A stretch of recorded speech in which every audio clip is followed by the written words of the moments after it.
Today's lesson is Celebrations of Love.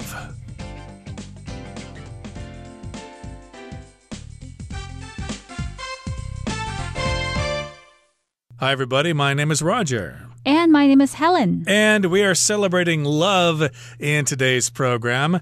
And we're celebrating love because we love the English language so much, because we teach it here, and all of you tune into our program to learn it. So yes, we are celebrating the love of English. Well, not really. We're actually celebrating love of people.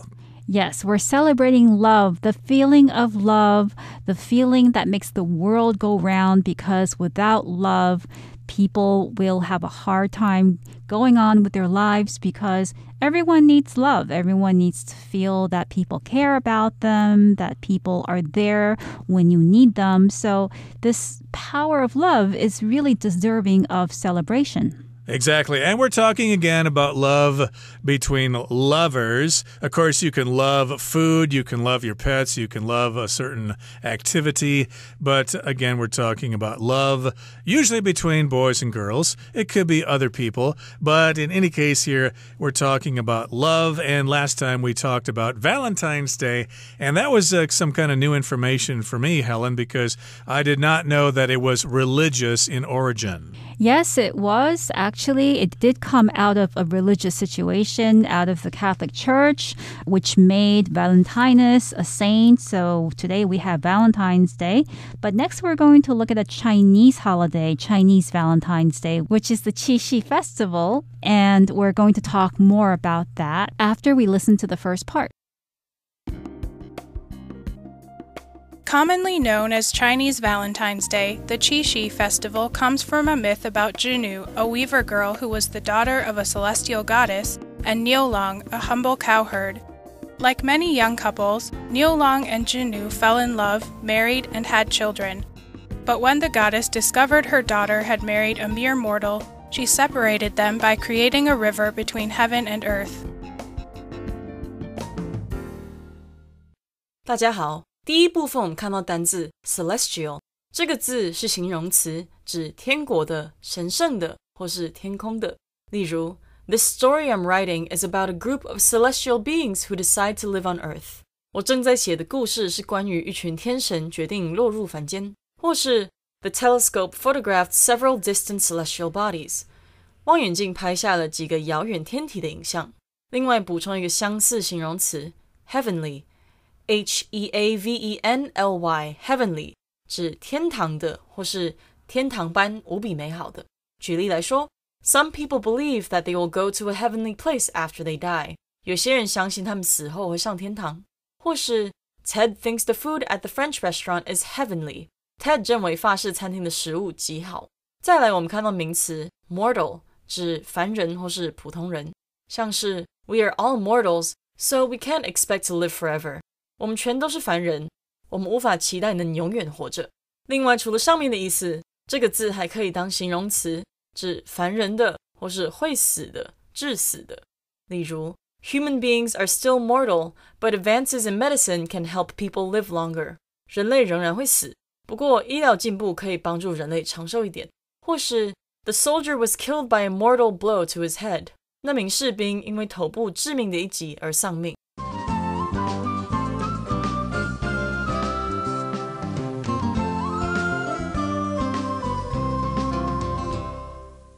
Okay, it's time for us to discuss the first part of today's lesson. Remember, last time we talked about Valentine's Day, which is a lover's festival in the West. And now let's come here to the East and talk about Chinese Valentine's Day. Qixi, so commonly known as Chinese Valentine's Day. The Qixi festival comes from a myth about Zhinu, a weaver girl who was the daughter of a celestial goddess, and Niulong, a humble cowherd. So I think you all know the story, but it's from a myth, okay? Of course, it's kind of hard to validate this story, whether there really was a Zhinu or a Niulong. We don't really know, but this is an old story. So it's a myth. Of course, we talk about lots of myths in various countries. Here in China, for example, we've got the myth of Hou Yi She Ri or Pangu Kai Tian. Those are various examples of myths. And so here we've got the myth of Zhinu and Niulang. Yes, and in the West, we have Greek myths and we have Roman myths. And a myth is basically an ancient story about the tradition of a culture. And usually it has characters who are gods or superheroes, and it involves magic as well. And we have all of those elements in this particular myth that's behind the Qixi festival. And the festival is based on what happened, based on the story of Zhinu, a weaver girl.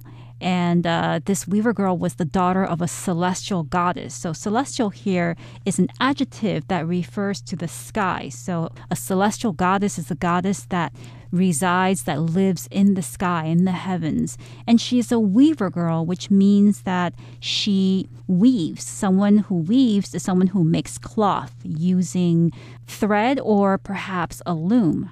Exactly. So yeah, they weave cloth together. They take a strand of cloth or of string or something and go under, over, and then they repeat it on the next line there. So that's what a weaver does. And she was the daughter of a celestial goddess. A goddess, of course, is a female deity. And, of course, celestial means having to do with the universe, with the stars. So this was a goddess who lived in the sky. Yes, and besides Zhinu, we also have the character Niulang, a humble cowherd. Now, a cowherd is a person who takes cows into the fields and takes care of them, makes sure they don't get lost, get into trouble, makes sure that the cows stay in a group. And we have another word that's similar, which is shepherd. A shepherd is somebody who herds sheep, who takes care of sheep, takes them out to make sure they get fed, get their exercise. So he is a humble cowherd because, well, being a cowherd in this situation isn't much. I mean, he's just a human and he doesn't have a very great job, whereas Zhinu is the daughter of a goddess and she's a weaver girl. So we have this inequality here between the man and the woman. Yeah, if I were the goddess, I would say, hey, daughter, what are you doing hanging around with a common cowherd? He's beneath you. You should be going after a captain of industry or something like that, a lawyer or a doctor or something like that. But no, she was in love with this guy. He was a humble cowherd. Maybe he was honest and he was just fun to hang around. And like many young couples, Niulang and Zhinu fell in love, married, and had children. So that's what happens with a lot of young couples. They get together, they fall in love, they get married, and then they reproduce. They have children. But when the goddess discovered her daughter had married a mere mortal, she separated them by creating a river between heaven and earth. So yes, as I predicted, the goddess was upset about this, but she was upset that her daughter actually was getting together with a mere mortal. A mortal is a person who has to die. Remember, if you're a god or a goddess, you get to live forever until the end of the universe. And a mortal, of course, is like all of us. We're going to all die someday. And mere just means a small or insignificant mortal. Yes, compared to herself, to Zhinu, who is the daughter of a goddess, which suggests that she is immortal herself, that she will never die, and that she has superpowers. Niulang is just a human being who will die one day, an insignificant human being, and the goddess is very disappointed that her daughter chose someone like this to be her husband. Okay, so you got the story so far, and we'll continue the story in the second part of our lesson. Let's listen now. Touched by the lovers' plight, magpies gathered over the river and formed a bridge to reunite them. Eventually, Zhinu's mother softened, allowing the couple to meet once a year on the 7th day of the 7th lunar month, the day of the Qixi festival. On a clear night, you might be able to spot Zhinu and Niulang in the sky. They're represented by the stars Vega and Altair, respectively, and separated by the Milky Way, the river the goddess created. 第二部分我们看到单字 plight， 这个字是名词，意思是困境。例如 We don't know the plight of the people whose boat sank during the storm。 我们不了解在暴风雨中沉船人的困境。接下来我们看到副词 respectively， 指分别的或是各自的。例如 The orange dress and the blue dress should be given to Tina and Rita respectively。 橘色裙子和蓝色裙子分别要给 Tina 和 Rita。 或是 Dan and Brian respectively scored 1 and 3 points in our last game。 Dan 和 Brian 在我们上一场比赛中各自得了1分和3分。另外这个字去掉字尾 ly 就成了形容词 respective， 指分别的或是各自的。举例来说 At the end of the meeting, each attendee returned to their respective offices。 会议结束后，每位出席人回到他们各自的办公室。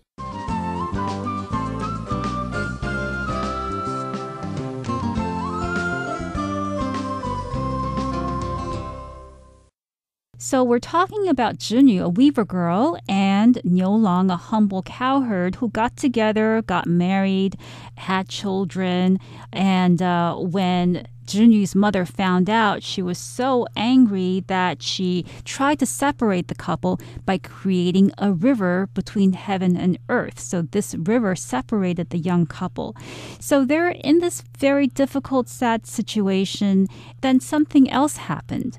Well, touched by the lovers' plight, magpies gathered over the river and formed a bridge to reunite them.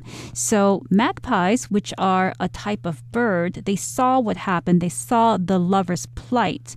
A plight is a sad or difficult situation. So these lovers were in a very sad and difficult situation. The magpies saw this, these birds saw this, and they came together over the river that the goddess created, and they formed a bridge with their bodies to reunite the couple. Right. Now, a magpie, of course, is a kind of crow. And here in Taiwan, I can think of 3 different kinds of magpies. There's the Formosan blue magpie, there's the Eurasian magpie, and then there is the shuque, which is the gray tree pie, which I guess is also a kind of magpie. So I'm not sure which species of magpies did this, but hey, magpies, of course, as you know, are pretty smart, and they could tell that these 2 lovers were kind of in a bad situation. They were touched by the lovers' plight, by their difficult situation. So the magpies formed a bridge over the river between them, and the 2 lovers were reunited. They got together again, and eventually Junu's mother softened, allowing the couple to meet once a year on the 7th day of the 7th lunar month, the day of the Qixi festival. So eventually Junu's mother, the celestial goddess, kind of softened up, okay? She used to be really strict about this. She refused to let these 2 see each other, but later she softened. Well, maybe it's not so bad. They do look like they're in love after all. Yes, to soften means to become kinder, to be less severe, and often people soften when they get older. So when they get older and they realize, life is the way it is and I don't have much longer to live, so I may as well be nice to people. People tend to soften in their old age. And in this case, 织女's mother softened eventually, so she didn't soften right away. She softened after a very long period. After many things have happened, she decided, okay, let me not be so tough on this young couple. I will soften and I will allow them to meet once a year on the 7th day of the 7th lunar month, the day of the Qixi festival. And that's coming up in just a couple of days, or maybe just one day. And on a clear night, you might be able to spot Junu and Niulang in the sky. They're actually up there. They're represented by the stars Vega and Altair, respectively. Okay, so when we use the word respectively, we refer back to things that were listed earlier in the sentence.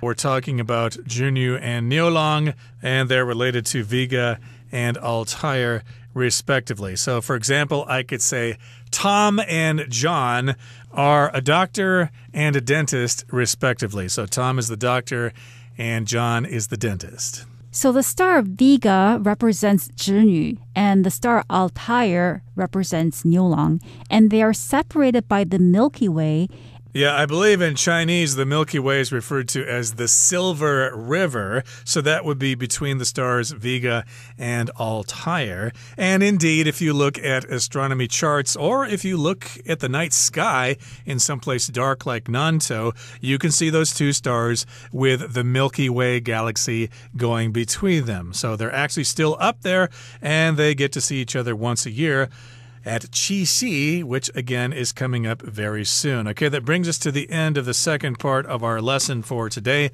It's time now to move on to the third part. Traditionally, women celebrated Qixi by praying to Zhinu for guidance and making chaoguo, a pastry that was believed to help reunite the heavenly couple when eaten. Today, most couples choose to exchange gifts on this day. Regardless of how you celebrate, it's the remembrance that love conquers all that matters. 最后第三部分，我们看到单字 guidance， 这个字是名词，指引导或是指导，像是 Thanks to the guidance of my parents, I got into my dream school. 由于父母的指导，我进入了梦想中的学校。另外，补充一个相关片语 under the guidance of somebody，表示在某人的引领之下，我们可以说 Under the guidance of her doctor, Jane managed to lose 10 pounds. 在医生的指示下 Jane 努力成功减重10磅。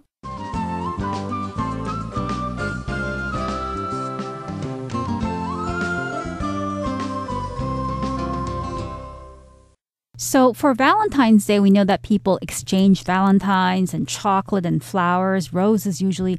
What do people do during Qixi celebrations? So traditionally, women celebrated Qixi by praying to Zhinu for guidance and making chaoguo, a pastry that was believed to help reunite the heavenly couple when eaten. So first of all, women celebrated by praying to Zhinu. So it's almost a religious festival when you think about it, if it involves praying. And they pray to Zhinu for guidance, which means they are asking her advice about what to do in a particular situation. Maybe they're asking for advice about whether they should marry a guy or whether this person is the right one for them. So they are praying to Zhinu for advice about what they should do in life. Yep, to pray for guidance. Many years ago, I worked at a company and the boss was very religious. And one time he asked me to get on my knees with him and pray to God for guidance. Guidance, of course, is directions, some advice on what to do with your life. And that's what happens at this particular festival. Women pray to Zhinu for guidance. Tell me what I should do with my life. Should I have children now or should I wait till later? Or, should I get a job or should I stay home and be a housewife and stuff like that? And also, chaoguo is made, and that's a kind of pastry, which is kind of a baked good. You can buy pastries in bakeries all over Taiwan. And yes, that pastry will help the heavenly couple reunite. They will get back together, but you've got to eat that pastry, otherwise they won't be able to get together. Yes, pastry usually refers to cakes that are made with flour, water, and some type of fat like lard or butter.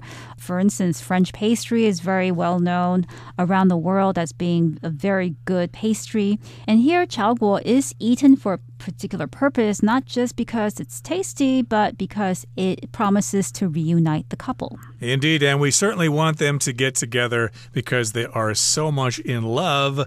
But remember, they live in the sky, so they are a heavenly couple. And of course, you help them out when you eat that special kind of pastry. Now, today, most couples choose to exchange gifts on this day. That's how it's celebrated nowadays. If you're a couple, if you're a boy and a girl together, you will give each other gifts on this day according to tradition. Yes, maybe women don't feel like staying in the kitchen to make chaoguo anymore. They don't want to cook, or the tradition just doesn't exist much anymore, and they are not required to do that. So today, most couples choose to exchange gifts. However, the important thing is, regardless of how you celebrate, you could be baking pastry or you can be taking your beloved out to dinner. It's the remembrance that love conquers all that matters. Right, regardless, that's a word that we often use when we talk about a kind of stubborn situation. I could say, regardless of what Peter says, I still hate him, okay? I've never liked him before. Even if he says nice things, I'm still going to dislike him. So regardless of how you celebrate, no matter how you celebrate, it's the remembrance that love conquers all that matters. So yeah, we have to remember that. Love conquers all. That's the thing that we need to remember. That is the most important thing. And we don't need to worry so much about those gifts and those special kinds of pastries. Yes, and the word conquer here means to win a victory. So in the context of love, you can try to conquer somebody's heart. If you're in love with somebody and you want to make that person love you back, you try to conquer that person's heart. And we must remember that love conquers all. So if you have difficulties in life, or if there's something that you want to achieve, if there is love, if you do it with love, or if you love somebody and someone loves you back, then chances are you will be able to have a positive outcome. That does sound very optimistic indeed, and that brings us to the end of our lesson for today. Here comes Hanny.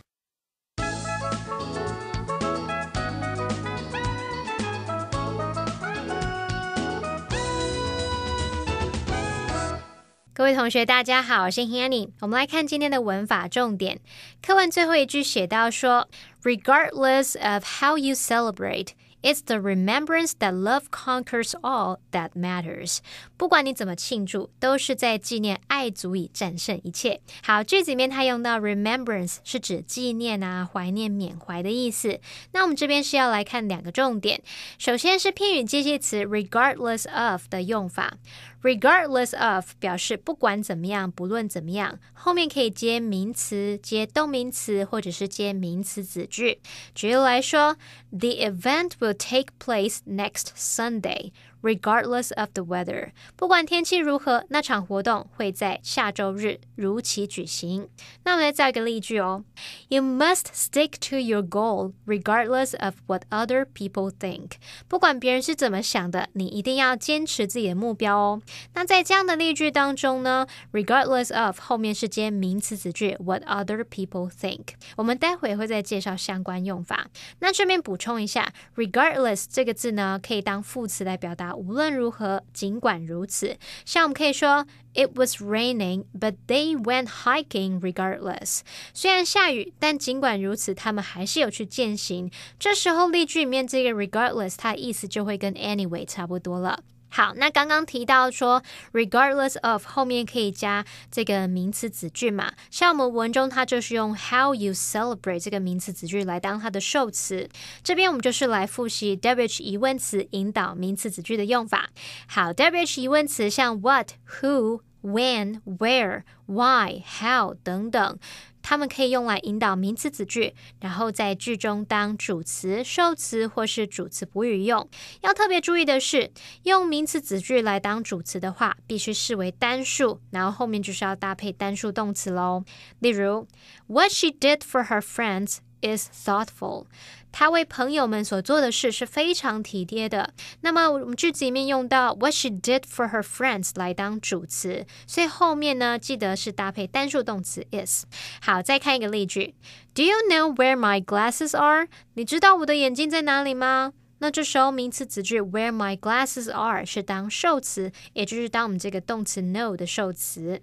好，那如果我们要用 WH 疑问词去引导名词子句来当主词补语的话，常见的用法是主词加 be 动词加上 why, where 或是 how 主词加动词，来表达什么什么就是什么的原因，就是什么的地点，就是什么的方式之类的。像我们可以说 He was diagnosed with cancer. That's why he quit smoking. 他被诊断出有癌症，那就是他戒烟的原因。那这时候 why he quit smoking 是用来当主词补语用，用来补充说明这个 that 的内容。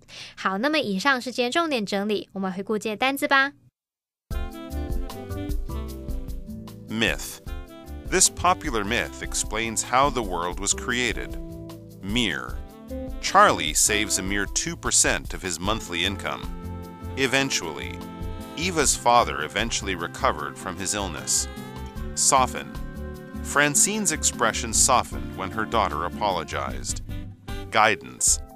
I couldn't have graduated without guidance from my professor. Pastry. The French bakery down the road sells the most delicious pastries. Conquer. Perry managed to conquer his fear of heights and climb the mountain.